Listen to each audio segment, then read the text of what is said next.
You'll never hit a bigger home run in your life.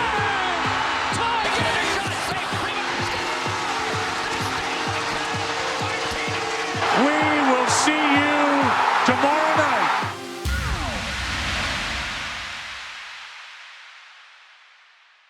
Not much happening in the sports world this past day, so I thought I'd take a look at the draw results of the upcoming Champions League, which starts on September 13th.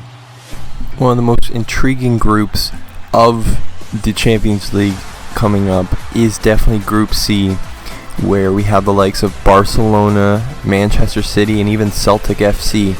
It should be a very interesting group. Let's play ball.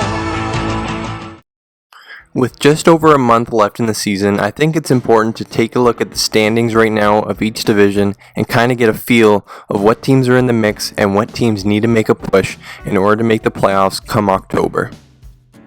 So we start off with the AL East, and this is the closest division of pretty much all the divisions in the league right now. I mean, there's 3 teams within that first place spot: the Jays, the Red Sox, and the Orioles, and right now it's looking like either you win the division or you're in a wild card game, and that could be the difference between a 5-game series or just a 1-game series in the playoffs and getting bounced right in the wild card game.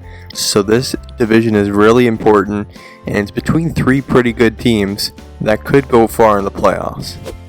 The AL Central is an interesting division. It's a division that's usually dominated by the Tigers and the Royals, but this year the Indians are coming out of nowhere.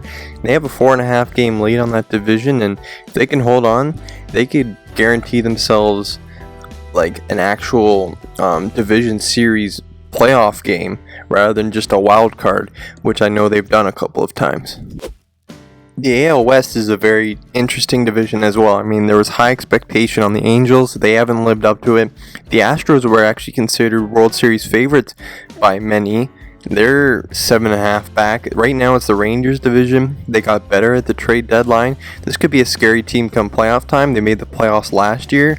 They can go deep in the playoffs, and right now it looks like the division is theirs.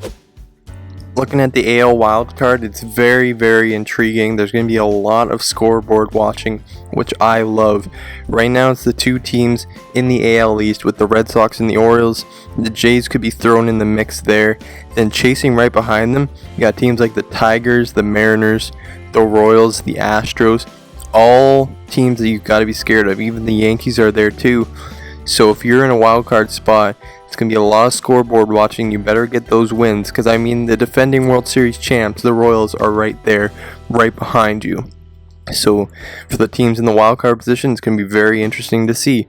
It's almost win your division, or you got to scrap for one of those final wildcard spots. So we head over to the NL East, and finally the Nationals are living up to the potential, especially after a disappointing year last year. And the Marlins are in the race there, but it's the Nationals division. They've got too big of a lead as of right now. Speaking of too big of a lead, the Cubs are absolutely destroying their division. They have a 14-game lead over the St. Louis Cardinals, who are always in the playoff mix, it seems, every single year. It is the Cubs division, there's no doubt about it. The rest of those teams are going to have to fight for a wild card spot. The NL West, on the other hand, is very interesting. It is a 2-team race with the Dodgers and the Giants, and they seem to be going back and forth. The Giants had the lead for a while, but now the Dodgers have come and taken the division back. They have a 1-game lead right now. It looks like both these teams are going to make the playoffs. It's just a matter of who's going to win that division and probably get that 3 seed when it comes to the playoffs. Just like the AL wildcard being very interesting, the NL wildcard is very interesting as well. You got the Giants, you got the Dodgers in there. I mean, either of them can flip-flop. And then it looks like it's going to be either the Cardinals, the Marlins, the Pirates, or the Mets. Any of those teams are capable of making playoffs. Even the Marlins coming out of nowhere this year to make a playoff push. And the Cardinals, they want to keep that playoff streak alive, and right now their only option is through the wild card. So it'll be very, very interesting to see what happens on the NL side of things. So yeah, that's pretty much all I got for you guys today. Make sure you subscribe for more of this content. I'm going to try my best to do it every day. It is a bit of a daunting task, especially with school and work. I'm going to try my best, so make sure you subscribe and hit that like button.